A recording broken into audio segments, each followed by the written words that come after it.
Assalamualaikum, kembali lagi di channel Ghost Tellers. Semoga kamu sehat dan selalu dalam lindungan Tuhan ya. Sebelum kita lanjut ke ceritanya, tekan dulu tombol like video ini. Jangan lupa juga klik tombol subscribe channel ini dan nyalakan juga notifikasinya agar tidak ketinggalan cerita menarik lainnya. Langsung saja, seperti apa kisah kali ini, kita masuk ke ceritanya.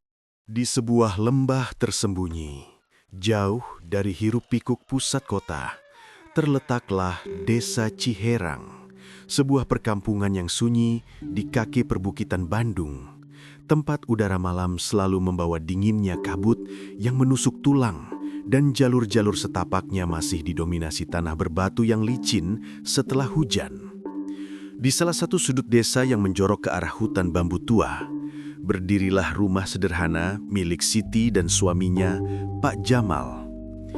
Dindingnya adalah perpaduan kayu rapuh dan anyaman bambu yang sudah menghitam dimakan usia, dengan teras kecil beratapkan seng berkarat yang menjadi saksi bisu hari-hari mereka. Sudah hampir 9 tahun Siti dan Pak Jamal mengayuh biduk rumah tangga semenjak ijab kabul mereka. Namun kebahagiaan mereka terasa belum paripurna. Siti, seorang ibu rumah tangga yang cekatan, sehari-hari menghabiskan waktu dengan merawat kebun kecil di depan rumahnya, menanam pohon pepaya dan beberapa batang singkong yang menjadi penopang hidup mereka. Sementara Pak Jamal, seorang tukang kayu yang jujur, harus menempuh perjalanan cukup jauh ke kampung sebelah untuk mendapatkan pekerjaan harian, membuat rumah mereka sering terasa lengang dan sepi di siang hari. Mereka bukanlah pasangan yang kekurangan. Dapur mereka selalu mengepul, dan keharmonisan rumah tangga mereka menjadi panutan bagi para tetangga. Namun, ada satu jurang kehampaan yang terus menganga dalam hati Siti: ketiadaan suara tawa dan tangis anak kecil. Setiap kali menghadiri acara hajatan di rumah tetangga, entah itu sunatan atau perayaan ulang tahun anak, Siti hanya bisa tersenyum simpul dari kejauhan, menyimpan kepedihan yang mendalam di balik senyumannya. Ia sering mendengar bisikan simpati dari Bu Nina, tetangga depannya, atau nasihat klise dari ibu-ibu lain. Sabar Bu Siti, rezeki anak itu sudah diatur yang di atas, pasti datang di waktu yang pas. Kalimat-kalimat itu, meskipun bermaksud baik, justru terasa seperti jarum yang menusuk, mengingatkannya pada waktu yang terus berjalan tanpa pernah membawa kabar gembira yang ia tunggu-tunggu. Malam-malam di Desa Ciherang seringkali terasa panjang bagi Siti, di mana ia hanya bisa memandang langit-langit kamar, bertanya-tanya kapan takdir yang pas itu akan tiba. Kebun singkong di depan rumah, yang seharusnya menjadi taman bermain, hanyalah hamparan hijau yang diam, sebuah pengingat abadi akan kekosongan yang ingin segera ia isi. Penantian selama hampir 1 dekade telah mengikis sedikit demi sedikit harapan Siti, mengubahnya dari seorang istri yang penuh semangat menjadi perempuan yang selalu diliputi kegelisahan. Sebuah beban batin yang terasa jauh lebih berat daripada dinding anyaman bambu rumahnya. Siti sering merasa sepi yang terasa dingin dan lembab, seakan-akan seluruh udara di Desa Ciherang hanya menanggapi kesedihan hati Siti. Waktu terus merangkak maju, memasuki awal bulan Suro yang secara mistis selalu dianggap sebagai bulan penuh keanehan dan perbatasan antara dua alam. Angin di Desa Ciherang terasa berbeda. Ia lebih dingin dari biasanya, namun anehnya terasa lembat, membawa serta aroma tanah basah dan lumut yang kuat, sisa dari hujan lebat yang baru saja reda di sore hari. Siti baru saja selesai membereskan perabotan kecil di teras, tempat ia biasa menjajakan hasil kebunnya di pagi hari. Ia sedang mencuci beberapa piring dan nampan di bak kecil ketika suara ketukan pelan dan teratur memecah keheningan malam yang diselimuti kabut tipis. Ketukan itu terdengar lemah, seolah datang dari balik pintu pagar bambu yang sudah reyot di depan rumahnya. Assalamualaikum. Suara itu terdengar lirih, serak, namun lembut, seperti suara seorang perempuan tua yang sudah lama tidak berbicara. Siti terdegun sejenak. Jantungnya berdegup lebih cepat dari biasanya. Jarang ada tamu yang datang sedalam ini di malam hari, apalagi di awal bulan Suro. Ia menghela napas, berusaha menenangkan diri sebelum akhirnya menjawab dengan nada hati-hati. "Waalaikumsalam, maaf, ini siapa ya?" Dari balik kegelapan pagar bambu, di bawah sorot lampu minyak yang redup di teras rumah Siti, tampaklah siluet seorang perempuan tua. Ia mengenakan selendang berwarna gelap hampir menyatu dengan malam dan membawa sebuah goni kecil di tangannya. Wajahnya hanya terlihat samar, disembunyikan oleh bayangan dan kerudung, namun sorot matanya yang tua memancarkan kelelahan yang mendalam. "Saya dari kampung seberang, Bu," kata perempuan itu dengan suara yang terdengar memelas. "Maafkan saya mengganggu malam-malam begini. Saya sedang dalam kesulitan. Ada anak kecil yatim yang sangat membutuhkan tempat berteduh sementara. Saya dengar dari orang-orang, Bu Siti ini orangnya sangat baik hati, tidak tegaan." Siti menatap bingung. Pikirannya berusaha memproses informasi yang mendadak ini. Menitipkan anak yatim di tengah malam, tepat pada saat Siti sedang berdiri di pintu di samping perempuan tua itu, ia melihat seorang anak laki-laki kecil. Usianya diperkirakan sekitar 5 tahun, mengenakan pakaian yang terlihat lusuh dan kebesaran. Namun wajahnya terlihat bersih dan terawat. Rambutnya rapi dan matanya yang lebar menatap lurus ke arah Siti tanpa berkedip, seolah ia sedang menimbang-nimbang sesuatu di balik tatapannya yang polos. Siti merasakan desiran aneh di punggungnya. Bukan ketakutan, melainkan campuran rasa iba dan penasaran yang mendalam. Pertanyaan spontan meluncur dari bibirnya. "Anak siapa ini, Bu? Dan kenapa harus dititipkan?" Ia merasa ada yang janggal, namun hati keibuannya sudah lebih dulu terketuk melihat sosok mungil yang berdiri kedinginan di balik pagar. Siti mengumpulkan keberanian, membuka kunci pagar bambu yang berderit, mengundang perempuan tua dan anak kecil itu masuk ke dalam cahaya lampu minyak di teras. Barulah ia bisa melihat wajah sang anak dengan lebih jelas. Matanya memang besar dan jernih, dan ia sama sekali tidak menunjukkan rasa takut atau gugup, justru terlihat tenang dan damai. Perempuan tua itu, yang belakangan diketahui bernama Bu Hajar, menjelaskan situasinya dengan suara yang semakin menurun, penuh dengan permohonan yang mendesak. "Orang tuanya sudah tidak ada, Bu. Saya harus pergi jauh malam ini juga. Ada urusan yang tak bisa ditunda. Tapi saya sungguh tak tega meninggalkannya sendirian di jalanan," jelas Bu Hajar, memeluk goni kecilnya erat-erat, seolah itulah satu-satunya harta yang ia miliki. "Hanya semalam, Bu. Saya janji, besok subuh saya pasti akan kembali menjemputnya, sebelum matahari meninggi. Mohon, tolonglah saya dan anak ini." Siti merasa hatinya teriris. Walaupun logikanya berteriak menanyakan kejanggalan menitipkan anak tanpa identitas di tengah malam, naluri kehibuannya yang selama 9 tahun terpendam kini bangkit, merasakan getaran kasih sayang yang kuat. Tepat pada saat keraguannya memuncak, Pak Jamal yang baru saja keluar dari dapur setelah minum air dingin menyadari kehadiran tamu mereka. Melihat istrinya yang tampak bimbang dan sosok anak kecil yang polos itu, Pak Jamal, yang memang dikenal memiliki hati lembut, segera mengambil alih pembicaraan. Setelah sedikit percakapan singkat dan menimbang-nimbang, mereka akhirnya mencapai kesepakatan yang sederhana. Mereka akan menampung anak itu semalam, demi alasan kemanusiaan dan kebaikan hati. Pak Jamal berjongkok, menyamakan tinggi badannya dengan si bocah, mencoba untuk membuatnya merasa nyaman. "Nak, siapa namamu?" tanya Pak Jamal dengan suara yang ramah dan menenangkan. Anak itu, yang sedari tadi hanya diam membisu, mengangkat pandangannya yang jernih, memberikan senyum kecil yang begitu manis, namun entah mengapa terasa sedikit hampa. "Nama saya Niko, Pak," jawabnya dengan nada yang lirih, namun terdengar jelas dan mantap, seolah-olah nama itu memiliki makna yang sangat mendalam. Malam itu juga, Bu Hajar bergegas pamit, mengucapkan terima kasih berkali-kali, menghilang kembali ke dalam gelapnya kabut malam desa Ciherang secepat ia datang, meninggalkan Niko yang kini menatap Siti dan Pak Jamal dengan tatapan penuh arti. Siti dan Pak Jamal hanya bisa saling pandang, merasakan bahwa kedatangan Niko bukanlah peristiwa biasa, melainkan sebuah babak baru yang entah akan membawa berkah atau misteri ke dalam rumah tangga mereka yang sunyi. Malam itu, Siti segera menyiapkan makanan untuk mereka bertiga, berusaha menyuguhkan yang terbaik yang ia miliki, nasi hangat dan ikan asin yang digoreng garing, ditemani sambal terasi buatan sendiri. Siti memperhatikan Niko saat makan. Anak itu menunjukkan sopan santun yang luar biasa. Makannya tenang, porsi yang ia ambil hanya sedikit dan ia selalu menatap ke bawah seolah menghindari kontak mata yang terlalu lama. Ia tidak banyak berbicara, hanya sesekali menjawab pendek dan lugas ketika ditanya. Siti mencoba berbasa-basi, menanyakan tentang asal-usulnya dan di mana ia tinggal. "Di mana rumahmu, Nak?"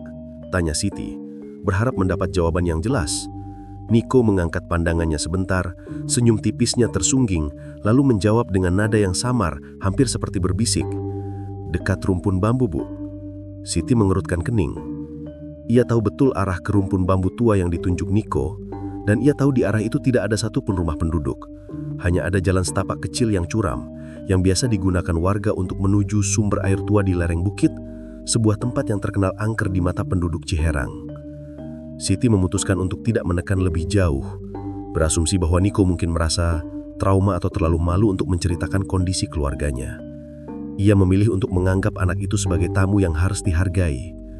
Menjelang waktu tidur, Siti menyiapkan tikar dan selimut yang paling tebal di ruang depan, area yang paling hangat di rumahnya. Namun Niko menggeleng pelan. Ia justru menunjuk ke arah kamar tengah, kamar kosong yang sudah bertahun-tahun tidak digunakan. Kamar yang pernah dipakai oleh Ibu Siti saat berkunjung beberapa tahun yang lalu. "Bolehkah saya tidur di kamar itu, Bu? Di sana ada yang menjaga," kata Niko dengan nada memohon yang membuat Siti langsung terdiam. Siti merasakan desiran dingin merayap di tengkuknya. "Siapa yang menjaga, Nak?" tanya Siti dengan suara yang sedikit tercekak. "Teman saya, Bu," jawab Niko sambil kembali menunduk memainkan ujung baju lusuhnya. Dia suka duduk di dekat jendela kamar itu. Pak Jamal, yang baru saja mendengar percakapan aneh itu, segera menyadari kegelisahan istrinya. Ia berusaha menenangkan Siti dengan tawa kecil yang dibuat-buat dan senyuman canggung. "Ya sudah, Nak, tidur saja di situ. Mungkin maksudmu malaikat penjaga ya. Sudah, jangan takut Rida, dia hanya anak kecil," ujar Pak Jamal, walaupun dalam hatinya ia juga merasakan keanehan yang sama. Siti akhirnya menggalah menyiapkan selimut di kamar tengah yang dingin itu. Ia membiarkan Niko masuk, menutup pintu kamar itu perlahan, namun perasaan janggal dan was-was itu terus menggelayuti Siti, membuatnya tahu bahwa malam itu tidak akan bisa ia lewati dengan tidur nyenyak seperti malam-malam biasanya di desa Ciherang yang sunyi. Malam itu benar-benar menjadi malam terpanjang bagi Siti. Angin di desa Ciherang terasa makin kencang. Tidak hanya dingin, tapi juga membawa bunyi-bunyi aneh dari arah dapur yang berbatasan langsung dengan kebun belakang. Siti berbaring di samping Pak Jamal, namun matanya terbuka lebar. Telinganya menangkap setiap detail suara yang memecah keheningan. Beberapa kali, ia mendengar suara langkah kecil yang berlari-lari di lantai papan dapur. Suara yang terlalu ringan dan cepat untuk ukuran tikus, namun terlalu pelan untuk langkah manusia. Bahkan, ia juga mendengar pintu kamar tengah, tempat Niko tidur, berderit pelan. Padahal Siti ingat betul bahwa ia sudah menutupnya rapat-rapat. Siti mencoba meyakinkan dirinya bahwa itu hanya suara angin, suara tikus, atau hanya imajinasinya yang terlalu tegang. Namun sekitar tengah malam, ketenangan itu benar-benar runtuh. Siti terbangun karena mendengar suara anak kecil bercakap-cakap pelan. Suaranya sangat lirih, seperti bisikan, namun terdengar jelas sekali berasal dari kamar tengah. "Jangan, nanti Bu Siti marah," terdengar suara Niko, diikuti oleh suara lain yang sama sekali tidak ia kenali. "Ndak, aku tidak akan menakuti ia." Siti menelan ludah, seluruh tubuhnya menegang. Suara itu terdengar dua orang, padahal ia yakin Niko tidur sendirian di kamar itu tanpa teman. Dengan langkah yang sangat pelan, Siti bangkit dari tempat tidur, kakinya seperti berjalan di atas es. Ia menuju ke kamar tengah. Pintu kamar itu ternyata memang sedikit terbuka, menciptakan celah kecil. Dari celah itu, Siti mengintip. Ia melihat Niko duduk di lantai, menghadap ke arah jendela kamar. Dan yang paling membuat Siti tercekat adalah senyum lebar yang terukir di wajah Niko saat ia berbicara. Ia berbicara pelan, seolah sedang menenangkan seseorang yang sedang marah atau merajuk. Siti memberanikan diri untuk menggeser sedikit pintu itu, mengintip lebih dalam. Dan pandangannya langsung tertuju pada jendela kaca yang memantulkan bayangan samar lampu minyak. Di balik kaca jendela, Siti melihat bayangan lain. Bayangan itu samar, seperti anak kecil lain, tingginya hampir sama dengan Niko, berdiri menempel di kaca jendela. Namun yang paling mengerikan adalah hanya separuh tubuhnya yang terlihat dan Siti bersumpah bahwa bayangan itu seperti melayang, tidak menapak pada kayu ambang jendela. Jantung Siti langsung berdebar kencang, seperti genderang yang ditabuh di dalam dadanya. Ia sontak mundur, menahan jeritan yang sudah berada di ujung tenggorokan. Dengan sekuat tenaga, ia menutup pintu itu perlahan-lahan, kembali ke kamar dan mengguncang bahu Pak Jamal dengan tangan yang gemetar hebat. "Mas, Niko ngobrol sama siapa? Suaranya 2 orang," kata Siti. Suaranya hampir tidak terdengar. Pak Jamal yang masih setengah sadar hanya menggumam, "Mungkin dia ngomong sendiri, Rida. Namanya juga anak kecil. Sudah, tidur lagi." Tapi Siti tahu, apa yang ia lihat barusan bukanlah bayangan biasa. Bukan sekedar imajinasi, melainkan sesuatu yang berasal dari alam yang berbeda. Sebuah kehadiran yang kini tinggal bersama mereka di Desa Ciherang. Keesokan paginya, kekhawatiran Siti kembali memuncak. Perempuan tua yang berjanji akan menjemput Niko, Bu Hajar, tidak menunjukkan batang hidungnya. Hari berganti hari, dari Senin ke Kamis, lalu menjadi akhir pekan, bahkan 2 minggu penuh telah berlalu, dan tidak ada tanda-tanda bahwa Bu Hajar akan kembali. Siti sempat diselimuti rasa cemas yang mendalam.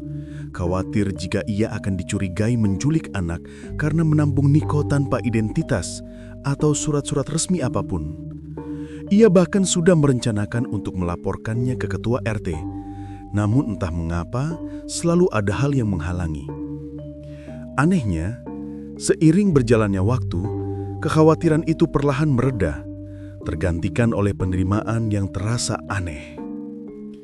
Para tetangga di Desa Ciherang justru menyukai kehadiran Niko. Anak itu sopan, selalu sigap menolong, dan entah bagaimana ia selalu terlihat membersihkan halaman rumah Siti tanpa diminta. Bu Nina, tetangga depan rumah mereka, sering memanggil Niko untuk membantu menyapu terasnya. Dan ia selalu takjub. "Wah, Bu Siti, anakmu ini pintar sekali. Kalau saya bilang berhenti, dia masih terus menyapu, seperti tidak pernah merasa lelah," ujar Bu Nina suatu pagi sambil tertawa kecil, memuji stamina Niko yang luar biasa. Siti hanya bisa tersenyum menanggapi pujian itu, walau di dalam hatinya ia merasakan kejanggalan yang semakin besar. Niko memang jarang sekali terlihat lelah. Bahkan di siang bolong, saat matahari di atas Bukit Bandung sedang terik-teriknya, wajah Niko tetap terlihat segar dan tidak berkeringat sedikit pun. Kehadiran Niko memang membawa berkah yang tidak bisa dijelaskan secara logis. Siti sering bangun pagi dan mendapati stok beras di dapur selalu penuh. Padahal ia ingat betul bahwa malam sebelumnya persediaannya hanya tinggal segenggam. Gentong air di kamar mandi pun selalu terisi penuh, seolah ada tangan tak terlihat yang mengisinya di malam hari. Suasana rumah mereka yang tadinya sunyi dan dingin kini terasa lebih hidup dan ramai, meskipun hanya ada 3 orang di dalamnya. "Syukurlah Bu Siti, sekarang sudah tidak kesepian ya," kata Bu Nina. Siti mengangguk, namun setiap kali ia memandangi Niko yang duduk diam di bawah pohon pepaya, menatap lurus ke arah rumpun bambu di kejauhan, Siti merasakan ada sesuatu yang hilang dari anak itu. Seolah-olah ia sedang menunggu sebuah panggilan, atau mungkin sedang menunggu seseorang datang menjemputnya dari alam yang berbeda. Perasaan aneh itu terus menghantuinya. Sebuah keyakinan bahwa Niko adalah berkah yang datang bersamaan dengan misteri yang belum terpecahkan. Sebuah titipan yang tidak hanya membawa kebaikan materi, tetapi juga membawa serta keganjilan dari dunia lain ke dalam rumah mereka di Desa Ciherang. Sudah hampir 2 minggu Niko tinggal di rumah Siti dan Pak Jamal di Desa Ciherang, dan keanehan perilakunya semakin menjadi-jadi. Salah satu hal yang paling membuat Siti gelisah adalah porsi makan Niko yang sangat sedikit. Siti selalu menyiapkan sepiring nasi lengkap dengan lauk pauk terbaik yang mereka miliki. Namun Niko hanya menyentuhnya sedikit, seolah-olah ia hanya berpura-pura makan. Ketika ditanya, Niko selalu menjawab dengan datar dan tanpa emosi, "Sudah Bu, saya sudah makan di belakang tadi." Padahal Siti tahu persis di belakang rumah mereka tidak ada apa-apa selain kebun singkong yang rimbun dan rumpun bambu yang bergoyang tertiup angin. Siti mencoba mengabaikannya, berpikir mungkin perut anak itu memang kecil, namun kekuatannya yang tidak wajar terus membuktikan sebaliknya. Suatu malam, sekitar pukul 11, Siti yang belum bisa tidur karena kegelisahan terus-menerus, mendengar suara langkah kecil berlari-lari di halaman depan. Ia bangkit perlahan, mengintip dari celah jendela kamar. Di bawah cahaya bulan purnama yang kebetulan sedang terang-terangnya, ia melihat Niko berlari-lari, tertawa sendirian. Tawa itu terdengar riang, namun entah mengapa terasa hampa. Siti memperhatikannya lebih lama, dan disitulah Siti kembali melihatnya. Ada bayangan lain yang berlari bersamanya. Bayangan itu tingginya hampir sama dengan Niko, namun tubuhnya terlihat lebih ramping dan transparan. Gerakannya sangat cepat, dan yang paling membuat Siti menggigil adalah bayangan itu seolah-olah tidak menginjak tanah. Ia melayang sedikit di atas rumput. Siti menutup mulutnya dengan tangan, merasakan kengerian yang menusuk. Bayangan itu tampak seperti kabut tipis yang memantulkan cahaya bulan, sesekali tertawa bersama Niko dengan suara yang sangat lirih. Namun ketika Siti membuka jendela itu lagi, berusaha untuk melihat lebih jelas, bayangan itu lenyap seketika. Dan yang tersisa hanyalah Niko yang berdiri di tengah halaman. Niko menatap lurus ke arah jendela Siti, seolah-olah ia tahu Siti sedang mengintip. Senyum tipisnya muncul lagi, membuat Siti merasakan desiran dingin yang mendalam. "Tidurlah, Bu, sudah malam," ucap Niko dengan suara yang datar dan dewasa, tidak seperti anak seusianya. "Sebentar lagi, Bu," tambahnya. Setelah itu ia menunduk, berlari kecil dan langsung masuk ke dalam rumah, menuju kamar tengah yang gelap tanpa mengucapkan sepatah kata pun lagi, meninggalkan Siti dalam ketakutan yang mencekam dan penuh tanda tanya. Sebuah keyakinan bahwa Niko memiliki teman yang bukan berasal dari dunia manusia yang mereka tempati di desa Ciherang. Keesokan paginya, Siti yang tidak tidur semalaman karena insiden di halaman segera menceritakan semua yang ia lihat kepada Pak Jamal saat suaminya sedang menyeruput kopi pahitnya di teras. "Mas Jamal, aku lihat Niko main di luar tengah malam. Dia punya teman tapi bayangannya aneh, Mas. Jalannya tidak menginjak tanah," kata Siti. Suaranya terdengar cemas. Pak Jamal yang sedang mengasah paat di teras berusaha berpikir rasional, mencoba menenangkan istrinya dengan logikanya yang sederhana. "Ah, Rida, jangan kebanyakan mikir aneh-aneh, mungkin cuma bayangan pohon. Bulan kan lagi terang banget.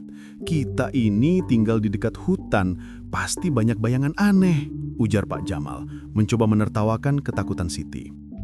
Siti mengangguk, namun kegelisahan itu tidak hilang, justru semakin besar. Beberapa hari kemudian, kejadian yang lebih ganjil terjadi. Kali ini disaksikan oleh orang lain.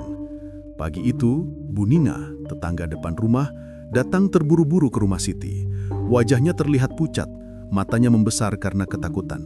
Bu Siti, tadi subuh saat saya mau ke pasar, saya lihat anak asuhmu itu Niko. Dia duduk di atas pohon jambu depan rumah saya, sendirian," kata Bu Nina, terengah-engah. Siti terkejut. "Di atas pohon? Dia sedang apa, Bu?" tanyanya. Bu Nina menggeleng, tidak mampu menyembunyikan rasa takutnya. "Saya tidak tahu, saya kira dia mau ambil buah, tapi dia cuma duduk sambil menunduk. Saya panggil, 'Niko, turun nak!' Tapi dia malah menoleh, senyum tipis, terus hilang, Bu. Hilang begitu saja, seperti kabut tersapu angin." Siti langsung merasakan bulu kuduknya berdiri tegak. Ia yakin Bu Nina tidak berbohong. Baru saja ia akan menjawab, dari dalam rumah terdengar suara riang Niko. Bu, saya sudah menyapu teras." Niko muncul dari pintu dapur dengan sapu lidi di tangan. Wajahnya ceria dan segar, seolah baru bangun tidur dan sudah menyelesaikan tugasnya. Ia tampak bersih, sama sekali tidak terlihat seperti baru saja duduk di atas pohon jambu yang lembab di waktu subuh. Bu Nina yang melihat Niko muncul dari dapur merasa bingung dan ketakutan. Ia segera pamit tanpa banyak bicara, meninggalkan Siti dalam kebingungan yang semakin memperkuat keyakinannya. Niko bukanlah anak biasa. Ia adalah sebuah misteri yang perlahan-lahan mulai menunjukkan jati dirinya yang sesungguhnya di desa Ciherang. Sudah hampir 2 minggu Niko tinggal di rumah Siti dan Pak Jamal di desa Ciherang, dan keanehan perilakunya semakin menjadi-jadi. Salah satu hal yang paling membuat Siti gelisah adalah porsi makan Niko yang sangat sedikit. Siti selalu menyiapkan sepiring nasi, lengkap dengan lauk pauk terbaik yang mereka miliki. Namun Niko hanya menyentuhnya sedikit. seolah-olah ia hanya berpura-pura makan. Ketika ditanya, Niko selalu menjawab dengan datar dan tanpa emosi. "Sudah Bu, saya sudah makan di belakang tadi." Padahal, Siti tahu persis, di belakang rumah mereka tidak ada apa-apa selain kebun singkong yang rimbun dan rumpun bambu yang bergoyang tertiup angin. Siti mencoba mengabaikannya, berpikir mungkin perut anak itu memang kecil, namun kekuatannya yang tidak wajar terus membuktikan sebaliknya. Suatu malam, sekitar pukul 11, Siti yang belum bisa tidur karena kegelisahan terus-menerus mendengar suara langkah kecil berlari-lari di halaman depan. Ia bangkit perlahan, mengintip dari celah jendela kamar. Di bawah cahaya bulan purnama yang kebetulan sedang terang-terangnya, ia melihat Niko berlari-lari, tertawa sendirian. Tawa itu terdengar riang, namun entah mengapa terasa hampa. Siti memperhatikannya lebih lama, dan disitulah Siti kembali melihatnya. Ada bayangan lain yang berlari bersamanya. Bayangan itu tingginya hampir sama dengan Niko, namun tubuhnya terlihat lebih ramping dan transparan. Gerakannya sangat cepat, dan yang paling membuat Siti menggigil adalah bayangan itu seolah-olah tidak menginjak tanah. Ia melayang sedikit di atas rumput. Siti menutup mulutnya dengan tangan, merasakan kengerian yang menusuk. Bayangan itu tampak seperti kabut tipis yang memantulkan cahaya bulan, sesekali tertawa bersama Niko dengan suara yang sangat lirih. Namun ketika Siti membuka jendela itu lagi, berusaha untuk melihat lebih jelas, bayangan itu lenyap seketika. Dan yang tersisa hanyalah Niko yang berdiri di tengah halaman. Niko menatap lurus ke arah jendela Siti, seolah-olah ia tahu Siti sedang mengintip. Senyum tipisnya muncul lagi, membuat Siti merasakan desiran dingin yang mendalam. "Tidurlah Bu, sudah malam," ucap Niko dengan suara datar dan dewasa, tidak seperti anak seusianya. "Sebentar lagi Bu," tambahnya. Setelah itu, ia menunduk, berlari kecil, dan langsung masuk ke dalam rumah, menuju kamar tengah yang gelap tanpa mengucapkan sepatah kata pun lagi, meninggalkan Siti dalam ketakutan yang mencekam dan penuh tanda tanya, sebuah keyakinan bahwa Niko memiliki teman yang bukan berasal dari dunia manusia yang mereka temati di desa Ciherang. Keesokan paginya, Siti yang tidak tidur semalaman karena insiden di halaman, segera menceritakan semua yang ia lihat kepada Pak Jamal saat suaminya sedang menyeruput kopi pahitnya di teras. "Mas Jamal, aku lihat Niko main di luar tengah malam. Dia punya teman, tapi bayangannya aneh, Mas. Jalannya tidak menginjak tanah," kata Siti, suaranya terdengar cemas. Pak Jamal, yang sedang mengasah pahat di teras, berusaha berpikir rasional, mencoba menenangkan istrinya dengan logikanya yang sederhana. Rida, jangan kebanyakan mikir aneh-aneh. Mungkin cuma bayangan pohon. Bulan kan lagi terang banget. Kita ini tinggal di dekat hutan, pasti banyak bayangan aneh," ujar Pak Jamal, mencoba mentertawakan ketakutan Siti. Siti mengangguk, namun kegelisahan itu tidak hilang, justru semakin besar. Beberapa hari kemudian, kejadian yang lebih ganjil terjadi. Kali ini disaksikan oleh orang lain. Pagi itu, Bu Nina, tetangga depan rumah, datang terburu-buru ke rumah Siti. Wajahnya terlihat pucat, matanya membesar karena ketakutan. Bu Siti, tadi subuh saat saya mau ke pasar, saya lihat anak asuhmu itu, Niko. Dia duduk di atas pohon jambu depan rumah saya, sendirian," kata Bu Nina, terengah-engah. Siti terkejut. "Di atas pohon? Dia sedang apa, Bu?" tanyanya. Bu Nina menggeleng, tidak mampu menyembunyikan rasa takutnya. "Saya tidak tahu, saya kira dia mau ambil buah, tapi dia cuma duduk sambil menunduk. Saya panggil, 'Niko, turun nak,' tapi dia malah menoleh, senyum tipis, terus hilang, Bu. Hilang begitu saja, seperti kabut tersapu angin." Siti langsung merasakan bulu kuduknya berdiri tegak. Ia yakin Bu Nina tidak berbohong. Baru saja ia akan menjawab, dari dalam rumah terdengar suara riang Niko. Bu, saya sudah menyapu teras." Niko muncul dari dalam dapur dengan sapu lidi di tangan, wajahnya ceria dan segar, seolah baru bangun tidur dan sudah menyelesaikan tugasnya. Ia tampak bersih, sama sekali tidak terlihat seperti baru saja duduk di atas pohon jambu yang lembab di waktu subuh. Bu Nina yang melihat Niko muncul dari dapur merasa bingung dan ketakutan. Ia segera pamit tanpa banyak bicara, meninggalkan Siti dalam kebingungan yang semakin memperkuat keyakinannya.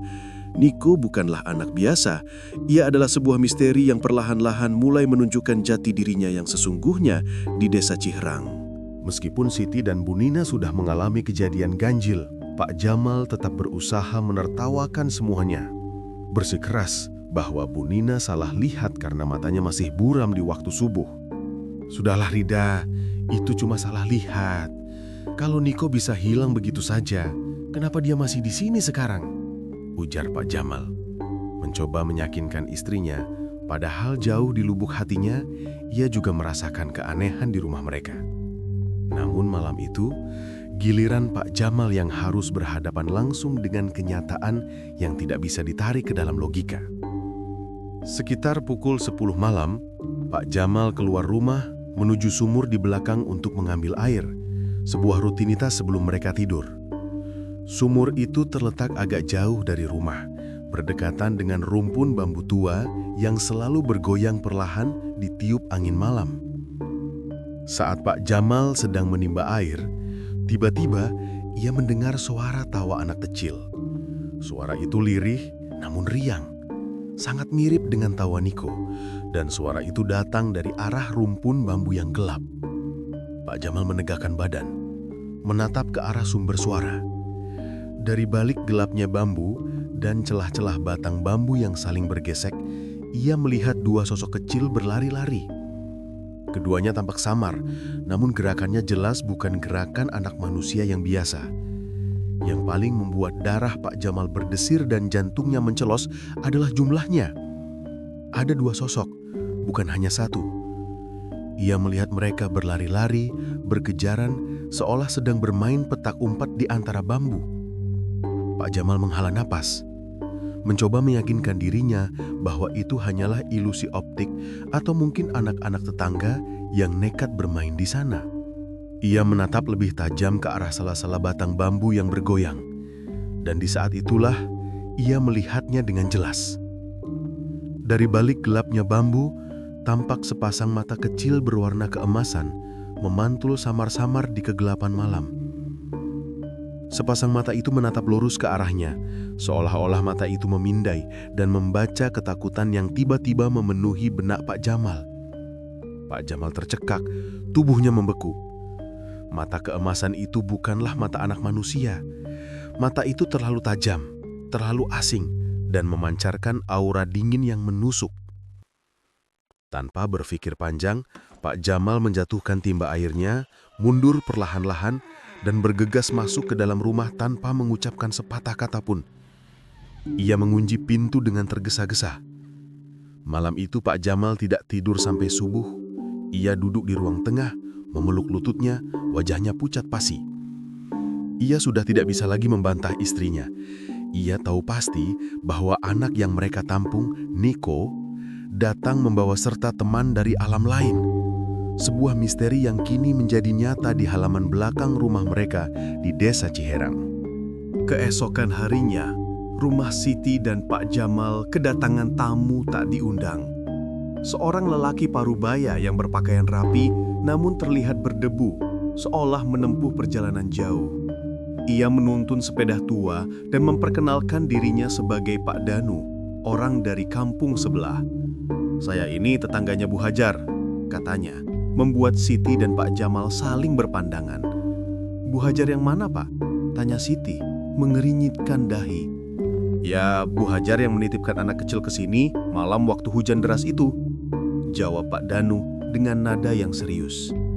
Siti dan Pak Jamal merasakan firasat buruk menyelimuti mereka. Pak Danu menghela napas panjang, lalu melanjutkan dengan suara yang berat dan terdengar penuh kesedihan, mengungkapkan alasan mengapa Bu Hajar tidak pernah datang menjemput Niko. "Bu Hajar sudah meninggal, Bu. Beliau wafat 2 hari setelah malam itu," ungkapnya.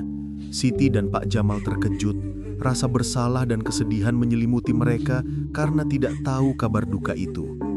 Namun, keterkejutan mereka belum berakhir. Pak Danu berkata bahwa sebelum meninggal, Bu Hajar meninggalkan pesan terakhir, sebuah amanah yang harus disampaikan kepada Siti dan Pak Jamal. Anak yang dititipkan, Niko, harus dijaga baik-baik karena dia bukan anak biasa. Siti merasakan dadanya menegang. "Maksudnya bukan anak biasa bagaimana, Pak?" tanyanya, suaranya tercekat. Pak Danu menatap ke arah dalam rumah, ke sudut tempat Niko biasanya duduk bermain, merangkai daun kelapa. Kata orang-orang tua di kampung kami, anak itu bukan dari rahim manusia, Bu. Dia anak dari alam sebelah, dari kaum bangsa jin. Dulu, dia sempat dirawat Bu Hajar waktu kecil karena ditemukan sendirian di tepi sungai. Tapi sekarang, dia diminta kembali kalau waktunya sudah tiba. Bu Hajar hanya ditugaskan untuk menitipkannya sementara waktu di tempat yang aman. Jelas Pak Danu, suaranya seperti bisikan. Tiba-tiba, suara angin berdesir kencang melewati rumpun bambu di belakang rumah, membuat daun-daun bergesek dengan bunyi mendesis yang menyeramkan, seolah alam sedang mengiyakan ucapan Pak Danu. Siti memeluk lengannya sendiri, merasakan hawa dingin merayap di tengkuknya. Tepat pada saat itu, dari ruang tengah terdengar suara Niko memanggil dengan lembut. "Bu, tamunya sudah kasih tahu ya, saya dari mana?" Suara itu terdengar datar, namun penuh arti, seolah ia sudah tahu seluruh kebenaran telah terungkap, menghilangkan sisa-sisa keraguan terakhir Siti dan Pak Jamal. Sejak kedatangan Pak Danu dan pengungkapan kebenaran tentang asal-usul Niko sebagai anak dari alam sebelah yang dititipkan, suasana rumah Siti dan Pak Jamal di Desa Ciherang tidak pernah lagi terasa sama. Ucapan Pak Danu terus teriang di kepala Siti, mengubah setiap interaksi dengan Niko menjadi campuran antara rasa sayang, iba, dan ketakutan yang mendalam. Niko masih bersikap manis, sopan, dan rajin membantu. Namun kini, di balik tatapan matanya yang teduh, Siti mulai melihat sesuatu yang asing, sesuatu yang tidak seharusnya ada pada anak manusia. Siti tahu, ia harus menghadapi kebenaran ini. Suatu sore, ia memutuskan untuk menanyakan langsung kepada Niko. Saat itu, Niko sedang duduk di beranda rumah, fokus meminta daun kelapa kering menjadi sebuah gelang kecil. Angin sore yang dingin menerpa rambutnya pelan, membawa suara kokok ayam bersahutan dari kejauhan. "Niko," panggil Siti dengan suara yang sangat lembut, mencoba untuk tidak menakuti anak itu. "Bolehkah ibu bertanya sesuatu yang penting?" Niko mengangguk, meletakkan gelang setengah jadinya. "Bu Hajar itu siapa, Nak?" tanya Siti, memulai dengan pertanyaan yang paling mendasar. Niko menatap gelang di tangannya sebentar lalu menjawab lirih. "Beliau yang menolong saya, Bu, waktu saya masih kecil. Katanya, saya ditinggal sendirian di tepi sungai, hampir hanyut." Siti menelan ludah, lalu memberanikan diri melanjutkan. "Lalu, orang tuamu yang sebenarnya di mana mereka?" Niko menunduk lebih dalam. "Mereka tinggal jauh, Bu, di tempat yang tidak bisa dilihat oleh manusia biasa." Suasana mendadak hening, hanya ada suara gesekan dedaunan bambu di belakang rumah yang terdengar seperti bisikan misterius. Siti memaksa dirinya untuk tetap tenang. "Tempat itu seperti apa, Nak?" tanyanya. Niko tersenyum samar, seolah mengingat keindahan yang tak terjangkau. "Indah, Bu. Di sana tidak ada malam, hanya senja yang abadi. Anginnya dingin, tapi tidak menusuk. Tapi saya tidak bisa kembali dulu." Jelas Niko. Pandangannya kembali menatap Siti, dan kali ini tatapannya terlihat sangat serius. "Saya disuruh tinggal di sini sampai ibu punya anak." Kalimat itu menghantam Siti seperti palu. Siti terpaku, seluruh bulu kuduknya merinding. "Sampai ibu punya anak?" tanyanya, mengulangi kata-kata yang terasa seperti sebuah janji gaib. Niko mengangguk mantap. "Katanya begitu, Bu. Nanti kalau ibu sudah punya anak sendiri, saya baru boleh pulang." Siti tidak tahu harus percaya atau menertawakan kata-kata itu, namun perasaan aneh itu semakin kuat. Ia menyadari bahwa Niko bukanlah anak yang dititipkan untuk diasuh, melainkan anak yang ditugaskan untuk membawa sebuah takdir yang telah lama mereka tunggu. Sebuah misi yang akan berakhir hanya ketika kekosongan dalam hati Siti terisi. Meskipun telah mengetahui kebenaran yang mengejutkan tentang Niko, Siti dan Pak Jamal memilih untuk tetap merawatnya, menganggapnya sebagai rezeki dan amanah yang harus dijaga. Namun, hal-hal aneh semakin sering terjadi, seolah-olah alam sebelah semakin merapat ke Desa Ciherang. Setiap kali Siti terbangun sebelum subuh, dapur sudah bersih, gentong air penuh, bahkan bara api di tungku sudah menyala hangat, siap digunakan. Pernah suatu malam, Siti melihat bayangan perempuan berambut panjang, berpakaian putih samar, berdiri di dekat tungku, seperti sedang mengaduk panci. Namun, ketika Siti mendekat, sosok itu lenyap secepat bayangan di air. Sementara itu, Bu Nina kembali datang membawa cerita yang lebih meresahkan. "Bu Siti, tadi malam saya dengar anakmu nyanyi di belakang rumah. Suaranya halus sekali, seperti tembang Jawa. Saya sampai keluar, tapi waktu saya nyalakan lampu, yang saya lihat malah ada 3 anak, Bu, bukan cuma 1," kata Bu Nina dengan mata terbelalak ketakutan. Siti teringat malam-malam ketika Niko bercakap-cakap sendirian di kamar tengah. Malam harinya, Siti memutuskan untuk mengintip, mencari jawaban atas semua keganjilan ini. Ia berpura-pura pergi ke sumur belakang. Dari balik tirai bambu yang bergoyang, ia melihat Niko berbicara dengan seseorang yang tak terlihat di dekat pohon pepaya. "Sudah, jangan ikut dulu," kata Niko pelan. "Nanti kalau ibu sudah bahagia, baru kita pergi bersama-sama." Siti menggigil, bertanya-tanya siapa yang diajak bicara anak itu. Tiba-tiba, dari arah rumpun bambu yang lebat, terdengar suara tawa anak-anak lain, sayup-sayup, seolah datang dari jarak yang sangat jauh. Siti menatap ke arah suara itu, dan di antara batang-batang bambu yang bergoyang, tampak bayangan-bayangan kecil berlari-lari. Tubuh mereka samar, seolah terbuat dari kabut tipis yang memantulkan cahaya senja, bergerak cepat, seperti makhluk yang tidak terikat oleh hukum gravitasi. Siti bergegas masuk ke dalam rumah dan mengunci pintu, tubuhnya gemetar ketakutan. Malamnya saat mereka makan, Siti berusaha bersikap biasa. Namun Niko, yang sedari tadi hanya diam, tiba-tiba berkata dengan suara yang sangat pelan dan penuh arti. "Bu, kalau nanti saya tidak ada di sini lagi, jangan sedih ya." Siti menatapnya. "Kamu mau pergi kemana, Nak?" Niko tersenyum misterius. "Nanti juga ibu akan tahu, tapi sebelum itu, ibu harus janji. Jangan takut kalau dengar suara bayi menangis di dapur." Siti terpaku, seluruh indranya menolak kalimat itu. "Apa maksudmu?" tanyanya. Niko menatap keluar jendela, ke arah rumpun bambu. "Tempat saya sudah kirim kabar, Bu. Katanya waktunya sudah dekat." Angin di luar berhembus makin keras, membuat daun bambu bergetar seperti bisikan. Sebuah pertanda bahwa janji yang dibawa oleh Niko, anak dari alam sebelah, akan segera terpenuhi di desa Ciherang. Beberapa minggu berlalu sejak peringatan misterius dari Niko, dan hujan turun terus-menerus membuat jalanan di desa Ciherang becek dan berlumpur. Namun keanehan tetap berlanjut. Dengan satu perbedaan, tanaman singkong dan pepaya di halaman rumah Siti tumbuh subur dan hijau, seolah tidak terpengaruh oleh cuaca buruk. Mereka tumbuh dengan kecepatan yang tidak wajar, seperti mendapat energi dari sumber yang tidak kasat mata. Suatu malam, menjelang dini hari, Siti terbangun dari tidurnya. Ia mendengar suara yang lirih, namun sangat nyata, suara bayi menangis. Tangisannya pelan, sayup-sayup, dan jelas berasal dari arah dapur, tepat seperti yang Niko peringatkan. Siti bangkit, tubuhnya gemetar. Ia menyalakan lampu minyak dan perlahan berjalan menuju dapur dengan hati-hati. Di sana, di atas lantai papan dekat tungku, Siti melihat gumpalan kain putih kecil yang bergerak pelan. Tangisan itu berasal dari dalam kain itu. Siti hampir menjerit. Namun suaranya tertahan ketika Niko tiba-tiba muncul dari kegelapan di belakangnya. Wajahnya tampak tenang dan damai. "Jangan takut, Bu," kata Niko dengan suara yang meyakinkan.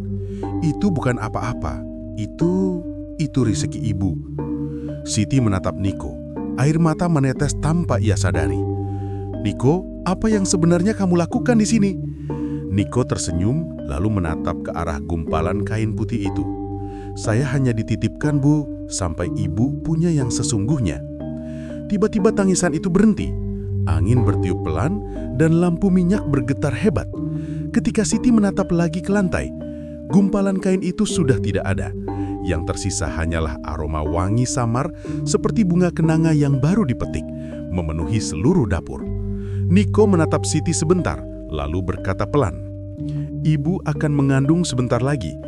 Jangan takut, semua ini sudah diatur." Siti gemetar, ia ingin menolak. Namun dalam hatinya, entah mengapa ada perasaan tenang dan damai yang aneh, seolah kata-kata itu adalah kebenaran yang tak terbantahkan. Keesokan paginya, Siti merasakan tubuhnya berbeda. Perutnya mulai terasa hangat dan berat. Ia menemui bidan Tina, dan tak lama kemudian datanglah kabar gembira yang sudah mereka nantikan selama 9 tahun. Siti benar-benar hamil, sudah berjalan 2 bulan. Pak Jamal langsung sujud syukur.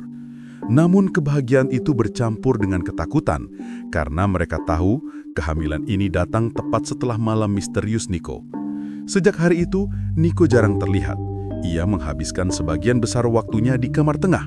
Beberapa hari kemudian, menjelang maghrib, Siti melihat Niko di ujung halaman.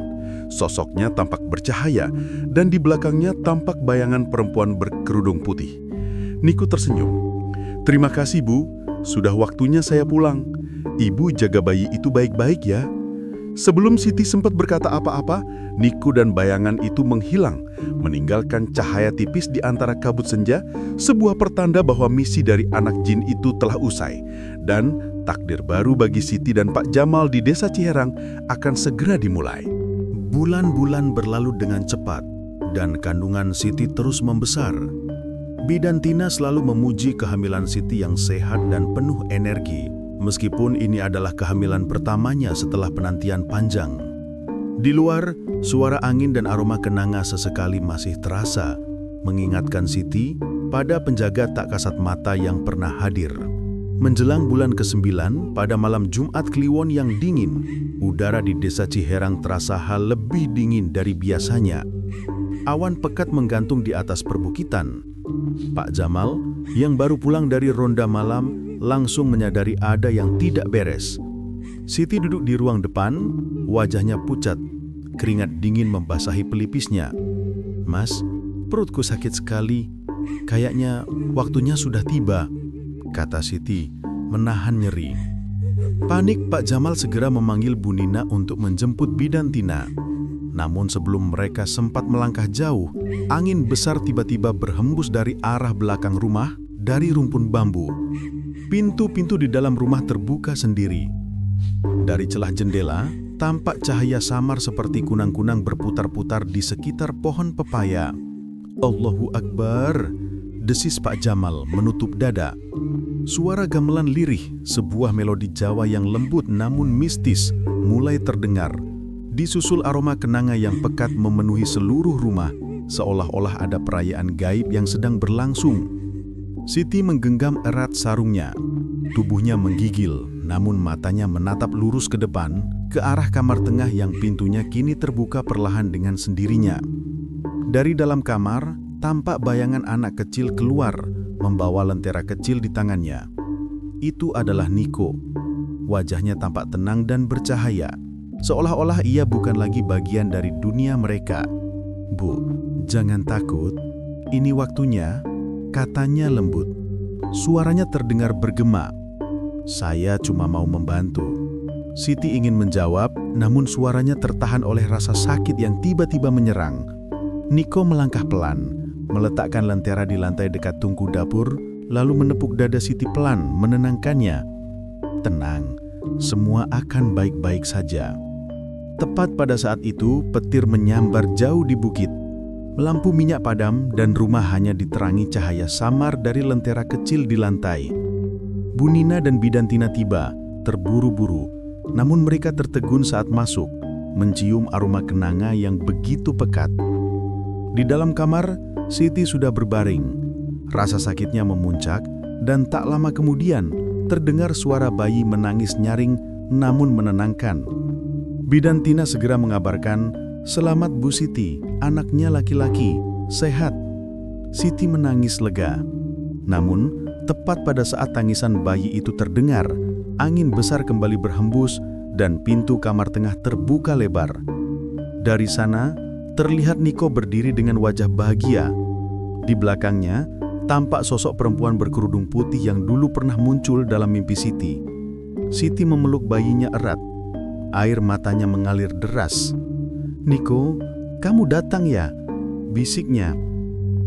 Anak itu tersenyum menatap bayi dalam pelukan Siti. "Saya janji menjaga ibu sampai bayi ini lahir. Sekarang, tugas saya selesai."